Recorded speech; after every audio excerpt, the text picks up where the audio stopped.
Assalamualaikum warahmatullahi wabarakatuh. Perkenalkan nama saya Cindy Mutiani Alisya dengan NIM 213111024. Baiklah, pada kesempatan kali ini saya akan membacakan materi kedua yang mana materi kedua membahas tentang landasan dasar pembelajaran tematik. Poin pertama yaitu ciri-ciri pembelajaran tematik. Yang pertama yaitu satu, pengalaman dan kegiatan belajar sangat relevan dengan tingkat perkembangan dan kebutuhan anak usia sekolah dasar, sehingga dapat memberikan pengalaman langsung pada anak. Yang kedua, kegiatan-kegiatan yang dipilih dalam pelaksanaan pembelajaran tematik bertolak dari minat dan kebutuhan siswa, juga melalui penilaian proses dan hasil belajarnya. Ketiga, kegiatan belajar akan lebih bermakna dan berkesan bagi siswa sehingga hasil belajar dapat bertahan lebih lama, serta bersifat luas dengan adanya keterpaduan berbagai mata pelajaran. Yang keempat, membantu mengembangkan keterampilan berpikir siswa. Yang kelima, menyajikan kegiatan belajar yang bersifat pragmatis sesuai dengan permasalahan yang sering ditemui siswa dalam lingkungannya. Keenam, mengembangkan keterampilan sosial siswa seperti kerjasama, toleransi, komunikasi, dan tanggap terhadap gagasan orang lain. Poin selanjutnya tentang prinsip-prinsip pembelajaran tematik. Pertama, yaitu memiliki tema sebagai alat pemersatu beberapa mata pelajaran atau bahan kajian. Kedua, menggunakan prinsip belajar sambil bermain dan menyenangkan. Ketiga, pembelajaran memberikan pengalaman langsung yang bermakna bagi peserta didik. Keempat, menanamkan konsep dari berbagai mata pelajaran atau bahan kajian dalam suatu proses pembelajaran tertentu.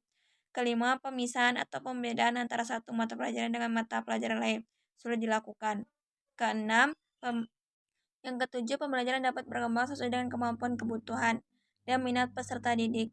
Yang kedelapan, pembelajaran bersifat fleksibel. Yang kesembilan, penggunaan variasi metode dalam pembelajaran. Poin selanjutnya yaitu tentang kelebihan dan kekurangan pembelajaran tematik. Kelebihannya ialah satu, pengalaman dan kegiatan belajar siswa akan lebih relevan dengan tingkat perkembangannya. Dua, kegiatan belajar dipilih sesuai dengan bakat dan kemampuan siswa. Tiga, kegiatan belajar menjadi lebih bermakna untuk siswa sehingga akan diangkat oleh siswa dalam waktu yang cukup lama. Keempat, dapat mengembangkan keterampilan berpikir siswa dalam proses pembelajaran terpadu. 5, dapat mengembangkan keterampilan sosial siswa seperti kerjasama, berkomunikasi, dan keinginan untuk mendengarkan pendapat orang lain. Keenam, meningkatkan kerjasama antar guru dalam merancang kegiatan pembelajaran. Ketujuh, pemahaman materi mata pelajaran menjadi lebih mendalam dan berkesan.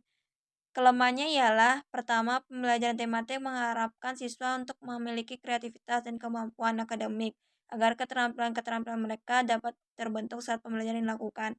Kedua, memerlukan sarana dan sumber belajar yang bervariasi.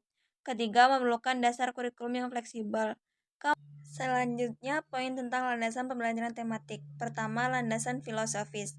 Dapat dipengaruhi oleh 3 aliran filsafat. Yang pertama, progresivisme, bahwa segala proses kegiatan belajar dan mengajar antara guru dengan para peserta didik di sekolah harus menekankan pada pengembangan kreativitas dan meningkatkan pada fungsi kecerdasan peserta didik.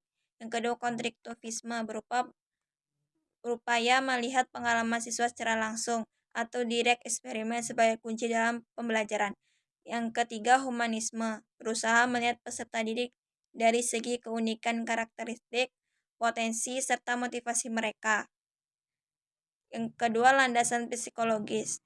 Psikologis perkembangan diperlukan terutama dalam menentukan isi atau materi pembelajaran tematik yang diberikan kepada siswa agar tingkat kelulusan dan kedalamannya sesuai dengan tahap perkembangan peserta didik. Psikologi belajar memberikan kontribusi dalam hal bagaimana isi atau materi pembelajaran tematik tersebut disampaikan pada siswa, dan bagaimana pula siswa harus mempelajarinya. Yang ketiga, landasan yuridis. Dalam pembelajaran tematik berkaitan dengan berbagai kebijakan atau peraturan yang mendukung pelaksanaan pembelajaran tematik di sekolah dasar. Landasan yuridis tersebut adalah Undang-Undang Nomor 23 Tahun 2002 tentang Perlindungan Anak yang menyatakan bahwa setiap anak berhak memperoleh pendidikan dan pengajaran dalam rangka pengembangan pribadinya dan tingkat kecerdasan sesuai dengan minat dan bakatnya. Pasal 9 Undang-Undang Nomor 20 Tahun 2003 tentang Sistem Pendidikan Nasional menyatakan bahwa setiap peserta didik pada setiap satuan pendidikan berhak mendapatkan pelayanan pendidikan sesuai dengan bakat, minat, dan kemampuannya. Mungkin sekian materi yang dapat saya sampaikan. Wabillahi taufiq wal hidayah. Assalamualaikum warahmatullahi wabarakatuh.